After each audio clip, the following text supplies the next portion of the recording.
ගෝලීය ශ්‍රේණිගත කිරීමේ ආයතනයක් වන ස්ටෑන්ඩඩ් ඇන්ඩ් පුවර්ස් ශ්‍රී ලංකාව ණය ශ්‍රේණිගත කිරීම වලින් තවදුරටත් පහත හෙළීමට පියවරගෙන තිබෙනවා. මීට පෙර පැවති සීතත්වයේ සිට සිලෙක්ටිව් ඩිෆෝල්ට් දක්වා ශ්‍රී ලංකාවේ ණය ශ්‍රේණිය පහළ දමා ඇති බවයි විදේශ මාධ්‍ය සඳහන් කළේ. දින 30ක කාලයකින් පසු 2023-2028 කාලයේදී කල්පිරීමට නියමිත ස්වෛරීත්ව බැඳුම් කර පොලී ගෙවීම මගහැරීම මත ශ්‍රේණිගත කිරීම ඩී මට්ටම දක්වා තවදුරටත් පහත පැවතිය හැකි බවයි වාර්තා වන්නේ. එම කාලය තුළ ශ්‍රී ලංකා රජය අදාළ ගෙවීම් සිදු කරනු ඇති බවට අපේක්ෂා කළ නොහැකි බවද ස්ටෑන්ඩඩ් ඇන්ඩ් පුවර්ස් ආයතනය ප්‍රකාශ කරනවා.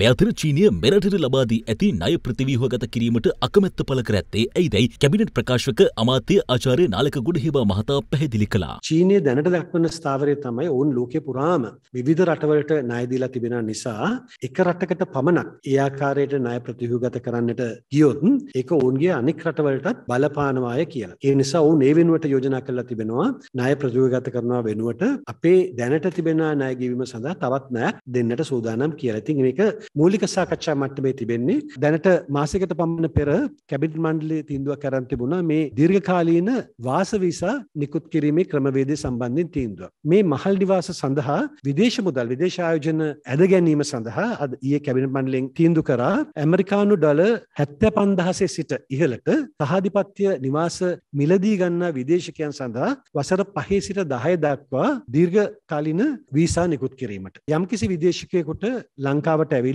ලංකාවේ ඇමරිකානු ඩොලර් ලක්ෂයක් තැන්පත් කරන්න පුළුවන් නම් ඒ තැන්පත් කරන අයටත් අවුරුදු 10ක වාස වීසා ලබා දෙන්නට ඊයේ කැබිනට් මණ්ඩලයේදී තීන්දුව කරා. මූල්‍ය ප්‍රතිපත්තිය දැඩි කරමින් බදු ඉහළ නංවන ලෙස ජාත්‍යන්තර මූල්‍ය අරමුදල ශ්‍රී ලංකාවට දැනුම් දී තිබෙනවා. ජාත්‍යන්තර මූල්‍ය අරමුදලේ ආසියා පැසිෆික් කලාපයේ වැඩබලන අධ්‍යක්ෂ ඇන් මරි ප්‍රකාශ කර ඇත්තේ ශ්‍රී ලංකාව නම්‍යශීලී විනිමය අනුපාතයක් අනුගමනය කළ යුතු බවයි. තීරණාත්මක වේදම් අවශ්‍යතා සපුරාලීම සඳහා බදු ආදායම වැඩි කරගත යුතු බවද උද්ධමනය පාලනය කර ගැනීමට මුදල් ප්‍රතිපත්තිය දැඩි කළ යුතු බවද ඇය පෙන්වා දී තිබෙනවා.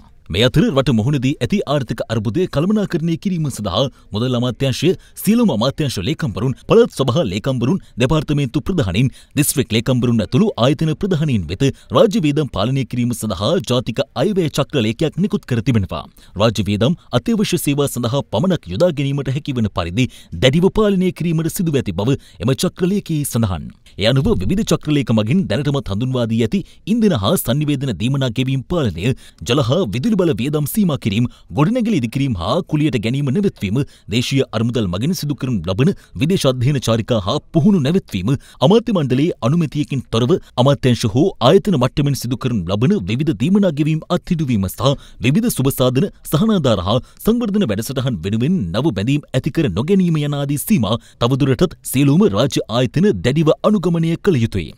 එමෙන්ම ව්‍යාපෘති ක්‍රියාත්මක කිරීම, අයවැය යෝජනාද ඇතුළත්ව වැඩ හෝ භාණ්ඩ මිලදී ගැනීම සඳහා ප්‍රසම්පාදන කටයුතු ආරම්භ කර ඇති ආරම්භ කිරීමට නියමිත සියලු ව්‍යාපෘති තාවකාලිකව අත්හිටුවීම සඳහා අවධානය යොමු කළ යුතුයි. එමෙන්ම කොන්ත්‍රාත්කරුවන් සමග ගෙවිසුම්ගත වී තිබුණද මෙතෙක් කටයුතු ආරම්භ කර නොමැති ව්‍යාපෘති වැඩ හෝ භාණ්ඩ මිලදී ගැනීමේ කටයුතු නැවැත්වීමේ හැකියාව සොයා බලා කටයුතු කිරීමද මෙම චක්‍ර ලේඛයට ඇතුළත්. සේවක බඳවා ගැනීම සඳහා මූලික කටයුතු සිදු කර තිබුණද මෙතෙක් පත්වීම් කර නොමැති තනතුරු සඳහා බඳවා ගැනීම කල් තැබීමද මෙමගින් යෝජනා කර තිබෙනවා. එමෙන්ම අමාත්‍ය මණ්ඩලය විසින් අනුමත කර නොමැති කිසිදු දීමනාවක්, සුබසාධන වැඩසටහන්, සංවර්ධන සහායන් හෝ සහනාධාර ලබා දීම නතර කිරීම, රජයේ නිලධාරීන්ගේ අත්තිකාරම් ගිණුම් යටතේ මාණ්ඩලික නිලධාරීන් වෙත ලබා දෙනු ලබන ණය පහසුකම් මේ වසර අවසන් වන තෙක් අත්හිටුවිය යුතු බවද මෙහි සඳහන්. වෙන්කර ඇති ප්‍රතිපාදන ප්‍රමාණය ඉක්මවා වේදම් දැරීමට අධිකාරී බලයක් නොමැති බැවින් ඉදිරියේදී ප්‍රතිපාදන ලබා ගැනීමේ අපේක්ෂාවෙන් කිසිදු ගෙවීමක් සිදු නොකිරීම, අනවශ්‍ය වේදම් ලෙස සැලකිය හැකි සියලුම වේදම් රාජ්‍ය ආයතන මගින් පවත්වන උත්සව විවෘත කිරීම, සම්මන්ත්‍රණ ඇතුළු අනවශ්‍ය හා ප්‍රමුඛතා නොවන වියදම් අත්හිටුවීම සහ ඒවා සඳහා රාජ්‍ය මුදල් භාවිත නොකිරීමටද චක්‍ර ලේඛයේ මගින් නියෝග කර තිබෙනවා. පවතින ආර්ථික අසීරුතාවට පිළියමක් ලෙස ඩොලර් මිලියන 600ක මූල්‍යාධාරයක් ලබා දීමට ලෝක බැංකුව එකඟතාව පළ කරන බව ලෝක බැංකුවේ ශ්‍රී ලංකා නිත්‍ය නියෝජිත චියෝ කෙන්ඩා මහත්මිය අද ජනාධිපති ගෝඨාභය රාජපක්ෂ මහතා වෙත ප්‍රකාශ කර තිබෙනවා. ඒ අද පස්වරුවේ කොටුව ජනාධිපති මන්දිරයේ පැවති හමුවේදී එම ඩොලර් මිලියන 600න් මිලියන 400ක් පළමු අධීර යටතේ කඩිනමින් ලබා දීමට නියමිතයි. ඖෂධ හා සෞඛ්‍ය, සමාජ ආරක්ෂණ, කෘෂිකාර්මික හා ආහාර සුරක්ෂිතතාව සහ ගෑස් අවශ්‍යතාව සපුරා ගැනීම සඳහා මෙම මුදල් ලබා දීමට නියමිත අතර පවතින ආර්ථික අර්බුදයෙන් මිදීමට ශ්‍රී ලංකාවට අඛණ්ඩ සහාය ලබා දීමට කටයුතු කරන බවද ලෝක බැංකුව නියෝජිතයින් ජනාධිපතිවරයා වෙත සහතික වී තිබෙනවා.